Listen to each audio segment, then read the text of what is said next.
Hello, मी हर्षदा. तर तुमच्या सर्वांचं स्वागत आहे आपल्या यूट्यूब चॅनलमध्ये. तर आज आपण आलो होतो आपल्या स्ट्रॉबेरी शेताकडे, म्हणजे जिथे आपण स्ट्रॉबेरीची लागवड केली आहे. तर स्ट्रॉबेरी लावून आता जवळजवळ 1 आठवडा होत आला आहे, पण रोपं अजूनसुद्धा तरतरीत झालेली नाही आहेत. म्हणजे असं पूर्ण सुकून गेले, त्याच्या पानांवरती लाल लाल कलरचे टिपके वगैरे आले. ते काय माहिती याच्या मागे काय रिझन असू शकतं, पण पाहू आपण विचारून. असो, तुम्ही आपलं क्लायमेट बघून घ्या, किती सुंदर आहे.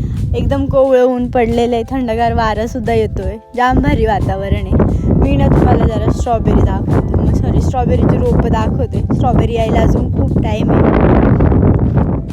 जर तुम्हाला माहीत असेल या पानांवरती असे टिपके का आले ते, तर तुम्ही कमेंटमध्ये मला नक्की सांगा, याच्या मागे काय रिझन आहे.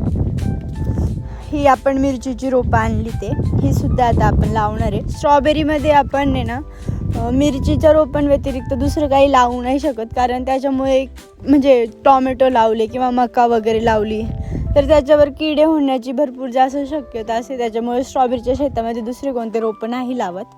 त्याच्यामुळे आपण मिरची लावणार आहे, कारण आपल्याकडं भरपूर जागा उरलेली आहे आणि मिरची लावलेली चालते. हे बघा, तुम्हाला मी पानं दाखवते आता याची. म्हणजे असे जवळजवळ 50% रोपं असे झाले ते, की त्याचे पानं असे रेडिश कलरचे झाले. ते काय माहिती याच्या मागे काय रिझन आहे. बघू आता आपण जे इथे म्हणजे स्ट्रॉबेरी ज्या कोणी लावली आपण त्यांच्याकडून थोडीफार माहिती वगैरे घेऊ, याच्या मागे काय रिझन आहे आपण नक्की एकदा पाहूया. हे बघा, असे कलरचे रोपं झाले ते पूर्ण. काही काही आहेत एकदम तरतरी ते, पण काही असे कोमेजून गेले ते अगदीच.